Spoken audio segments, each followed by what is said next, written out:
एक भोंदू रहता था, पर वो इतना सीधा था कि सब प्यार से उसको भोंदू ही बुलाते थे। गायों की सेवा करता था और जिस आश्रम में रहता था वहां के गुरुदेव शाम को प्रवचन करते थे तो सबसे पीछे बैठ के सुनता था। भोंदू को लगता था गुरुजी जो बोल रहे हैं ये बिल्कुल सत्य है, इसमें कोई झूठ नहीं है। एक दिन गुरुजी प्रवचन करते हुए बोले, यमुना के पल्ली पार भांडीर वन में ठाकुर जी गैया चराने आए। भांडीर वन का नाम सुनते भोंदू कान खड़े हो गए। बोले भांडीर वन तो मैं जाता हूं गैया लेके, मुझे तो कभी मिले नहीं वहां पे। अरे मुंह में ही कमी होगी, मुंह में ही सामर्थ्य नहीं होगी उनको देखवे कि मैं ही नहीं देख पाए होंगे, वो तो आते होंगे वहां पे, मुझे ना दिखे होंगे। भोंदू ने पहली बार जिज्ञासा करी, गुरुदेव ठाकुर जी दिखते कैसे हैं? तो गुरुदेव भी हंस गया, अच्छा भोंदू पूछ रहा है, बैठ जाओ बताते हैं। मोर मुकुट पहनते हैं ठाकुर जी, और बोले दो कान हैं लेकिन कुंडल एक ही पहनते हैं। ठाकुर जी ऐसे पुष्प तोड़ के कान के ऊपर लगा लेते हैं, दोनों कानों में एक ही कुंडल को फेर फेर के पहनते। ठाकुर जी पीली पीतांबरी, ऐसी ठाकुर जी पीली पहनते, पीली पीतांबरी। माला कैसी पहनते हैं? आती है। ठाकुर जी ऐसी पहनते हैं पूरी पैरों तक जाए। ये देखो गुरु जी कह रहे हैं तो निश्चित है भांडीर वन में आते हैं ठाकुर जी। भोंदू अपनी गैया लेकर के भांडीर वन पहुंच गया। गैया चर रही थी, अब भोंदू ढूंढ रहा है, कभी वृक्ष के नीचे जाके देखे, कभी कहीं देखे, कभी ढूंढे कहीं से चंदन की सुगंधी आ जाए। गुरुजी बता रहे थे उनमें से चंदन की सुगंधी आती है, क्या पता कन्हैया यहीं कहीं हो। इतने भाव से, इतने प्रेम से और इतने भोलेपन से ढूंढने लगा ठाकुर जी को, और ठाकुर जी नहीं मिलते ना तो अपने आप को ही कोसता, मुंह में योग्यता ना होगी यही मारे ना मिल रहे, ठाकुर जी तो यही है। गुरु जी की बात गलत नहीं है, ठाकुर जी तो यही है। उसके उस सहज भाव पर, उसके उस सरल भोंदूपने पर ठाकुर जी रीझ गए। और इतने में ही भोंदू हताश निराश उदास बैठा था, खुद को कोस रहा था, मुंह में योग्यता ना है, मुंह ठाकुर जी मिलना है रहे। इतने में ही देखा सामने से असंख्य गायों का झुंड आ रहा है, और भोंदू ने जैसे उन गायों को देखा, ऐसी गाय कभी देखी नहीं, अलग गाय, सींग चमक रहे हैं, सींगों के ऊपर के भाग में सोने चांदी मढ़े हुए हैं, ऐसी ऐसी सुंदर सुंदर तंदुरुस्त गैया। तभी देख रहा है भोंदू, पीतांबरी पहनी है, गले में वैजंती माला धारण की है, सिर पर पाग पहनी है, एक कान में कुंडल है, मंद मंद मुस्कुरा करके दतुइयां दिखा रहे हैं, कटाक्ष नेत्रों से कभी इधर देख रहे हैं कभी उधर देख रहे हैं, अपनी वेणु को कमर में कस करके गैयाओं के गले में गलवैयां डाल करके श्याम सुंदर भोंदू की तरफ चलते भय आ रहे हैं। ये दृश्य देख करके हाथ पांव कांपने लगे भोंदू के। उसको लगा मेरे पास तो आएंगे ही नहीं है, वहीं से मुड़ जाएंगे, अब मैं उनके पास जाके उनको असहज नहीं करूंगा, यहीं से देख लूं, यहीं से प्रणाम कर लूं।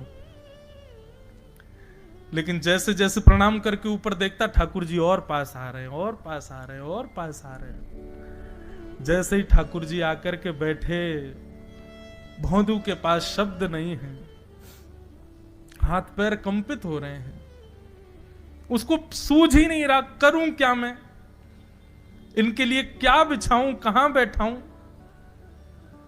ठाकुर जी ने अपने आप ही भोंदू के गले में हाथ डाली, अरे तेरा नाम कहा है? जैसे ही ठाकुर जी ने नाम पूछा, भोंदू अपना ही नाम भूल गया, बोले मुझे याद ही नहीं मेरा नाम क्या है, पर प्रेम से सब लोग मुझे भोंदू बुलाते हैं। अब तो भोंदू नाम सुनते ही ठाकुर जी ताली दे दे के हंसने लगे, तेरा नाम भोंदू है? बोले हाँ मेरा नाम भोंदू है। और ठाकुर जी आपको अच्छा लगा? बोले हाँ बहुत अच्छा लगा। आपको नाम कहा है? ठाकुर जी बोले तुम वो ना जाने? बोले जानू तो ना हूं, लेकिन गुरुजी ने जैसा रूप बताया वैसा ही है आपको, तो आप कहीं नंदनंदन तो नहीं हो? ठाकुर जी बोले हाँ मैं नंदनंदन नहीं हूं, यशोदा जी को लाला, नंद जी को लाला। भोंदू बोलो जय हो भगवान, आज आपके दर्शन है गए। गुरु जी और सब बालकन को तो आप शायद रोज ही मिलते होंगे, लेकिन मैं ही अभागो, मुंह को आप आज ही मिले हो।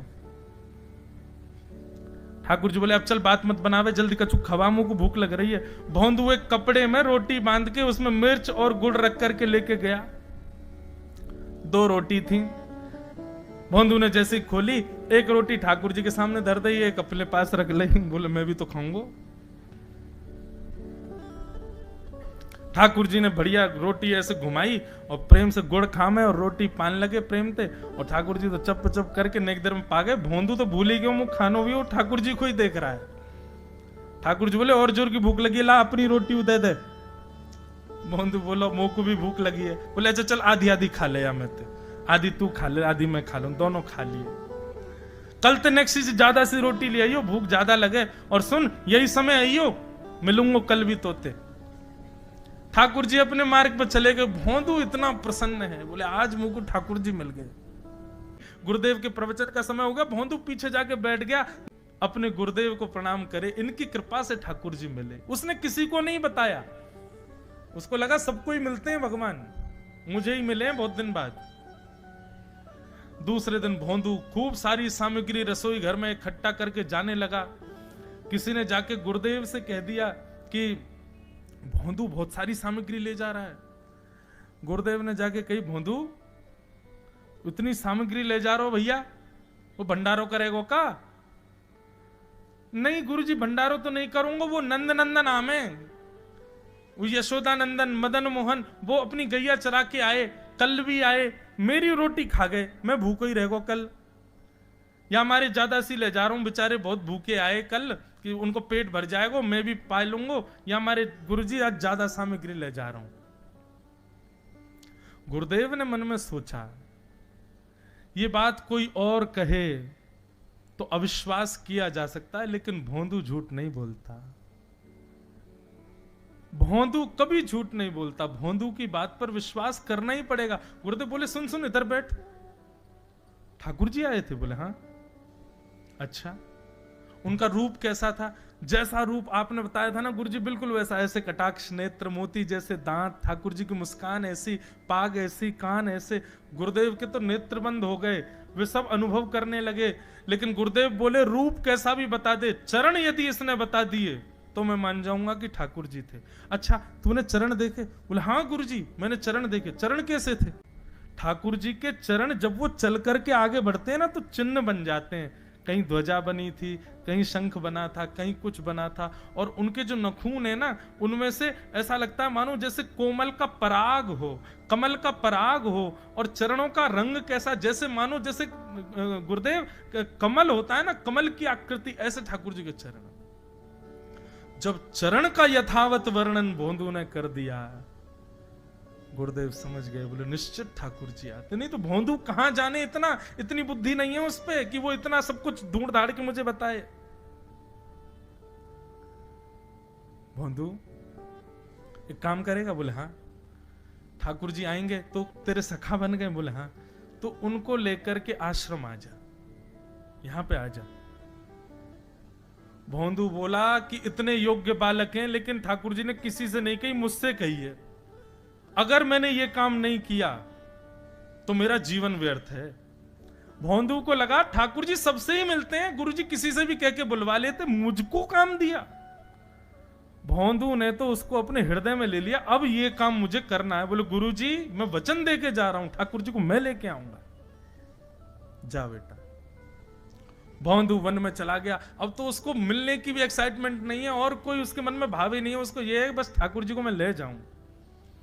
जाकर के बैठा, ठाकुर जी अपनी गैया चराते भये, बढ़िया सुंदर एक डंडा पर हाथ टांगे भये ठाकुर जी आए। रूप देख करके फिर से भावुक हो गया भोंदू। ठाकुर जी आकर के बैठ गए, बोले चल जल्दी निकाल रोटी, भूख लगी है मुंह को। भोंदू सजाता जा रहा है, थाली ठाकुर जी को देता जा रहा है। बोले जय जय, एक प्रार्थना करूं? बोले करो। आप मेरे संग मेरे सखा हो ना आप? बोले हाँ तेरो सखा हूं। तो मेरी बात मानोगे? बोले कहा, आप मेरे संग आश्रम चलो गुरु जी के पास। ठाकुर जी रोटी पाते जा रहे, ठाकुर जी ने अनसुनी कर दी बात। बोले जय जय कछु कहो ना, आप चलोगे ना? ठाकुर जी बोले हम तेरे सखा हैं, तेरे गुरु जी के सखा नहीं है। तू मोते मिल, तू मेरे संग खा, तू मेरे संग रहे, तू कछु कर, तो कुछ सब अधिकार है, लेकिन ये हम गुरु जी ते मिल बातें मिल ये सब हम नहीं करेंगे। हम बस तेरे सखाएं तो ये जाने और कोई ये ना जाने। ए जय जय ऐसे मत कहो ना, वे नहीं बताते तो मैं तो आपको देख ही नहीं पाता, मैं तो आपको जानता ही ना हूं।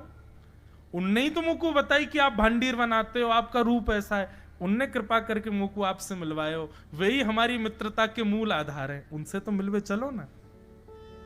ठाकुर जी बोले देख ज्यादा जिद मत करे, हमने तो उसे एक बार कह दी हम नहीं जाएंगे नहीं जाएंगे नहीं जाएंगे। ठाकुर जी रोटी पा रहे थे तो भोंदू ने हाथ से रोटी और छनाई, बोले ये भी दो, ये भी गुरु जी की है, लाओ ये मिर्च गुड़ सब दो, ये सब गुरु जी को, ये भी मत खाओ।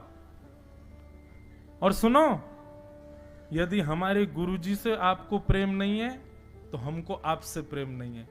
कल ते अपनी गैयान को लेके कहीं और चरावे जाओ, होंगे तुम नंदन अपने गांव के, मेरे गुरुजी के पास नहीं जाओगे। और सुनो, ये मुंह में जो रोटी रखी जाओ को उगल ले आओ, ये भी गुरुजी की रसोई में बनी है, हमारे गुरुजी से नहीं मिलेंगे। ठाकुर जी बोले अरे भोंदू ने रुक तो नहीं नहीं नहीं, अब तो मैं सुनूंगा ही नहीं, आपने ऐसे कैसे कह दी नहीं जाएंगे, 3 बार नहीं जाएंगे नहीं जाएंगे। और ये भांडीरवन मेरो है, मैं यहां गैया चरावे आऊं, कल से अगर तुम और तुम्हारी गैया दिख गई मुंह को तो तुम्हारी गैयान को लेके मैं चलो जाऊंगा आश्रम, फिर तुम्हारी मैया बाबा तुमको मारेंगे। ठाकुर जी बोले अरे भोंदू इतना नाराज? बोले यदि मुंह से मित्रता रखनी है तो मुंह को वचन देना पड़ेगा कि आप आश्रम चलोगे, और अगर आपने फिर से नहीं कही तो मैं जा रहा हूं वापस, और कभी आपको मुख नहीं देखूंगा, अपना मुख नहीं दिखाऊंगा। ठाकुर जी बोले इस मुख को देखने के लिए या संग के लिए लोग पता हो तो कितनी तपस्या करें। बोले जो तपस्या करें उनको मुबारक, तुम मुंह को ना चाहिए, मुंह ना मिलनो तुमते, मुंह कोई गरज ना पड़ रही तुमते, आज तक नहीं मिले, कल ही तो मिले हो मोते, वो भी गुरुदेव की कृपा से मिले हो, जाओ मत मिलियो, मुझे ना चाहिए तुम। ठाकुर जी बोले मैं तो ना जाऊंगा, मैं तो तेरे पास ही रहूंगा। बोले तुम मत जाओ, मैं जा रहा हूं। कि जाने लगा वापस। भोंदू, ठाकुर जी पुकार रहे हैं भोंदू को, मानो जैसे त्रिलोकी लेके जा रहा है वो ठाकुर जी के, जैसे मानो पूरा ऐश्वर्य ठाकुर जी का ले जा रहा हो। अरे भोंदू ने रुक तो जा। भोंदू बोला अपना मुख भी नहीं दिखाऊंगा यदि आप नहीं चलोगे तो। भोंदू थोड़ी दूर गया, ठाकुर जी को लगी वापस आ जाएगा, थोड़ी और दूर गया, लगा अब आ जाएगा, लेकिन जब भोंदू दिखना बंद हो गया हमारे ठाकुर जी विचलित हो गए, दौड़े भोंदू की तरफ। ठाकुर जी दौड़ करके गए और जाकर के भोंदू के पित्ती पे चढ़ गए। बोले ले चल अपने गुरुदेव के पास, चलूंगा तू जहां कहेगो, लेकिन तो दूर नहीं जान दूंगा। और भोंदू ठाकुर जी को ऐसे ऊपर चढ़ा करके लेकर के आश्रम जा रहा है। गुरुदेव आकर के खड़े हो गए और मन में बस विचार कर रहे थे, हाथ पांव कांप रहे थे, बोले ठाकुर जी आएंगे कि नहीं। इतने में ही भोंदू आया और तभी देखा भोंदू के पिद्दी पर ठाकुर जी टंगे भय आ रहे हैं।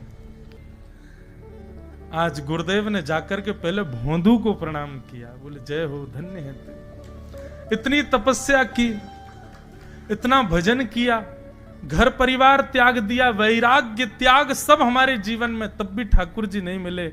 लेकिन वारे भोंदू, तेरी सरलता, तेरी सहजता, तेरा ये निर्मल भाव कि ठाकुर जी तेरे अधीन होके यहां आश्रम तक चले आए।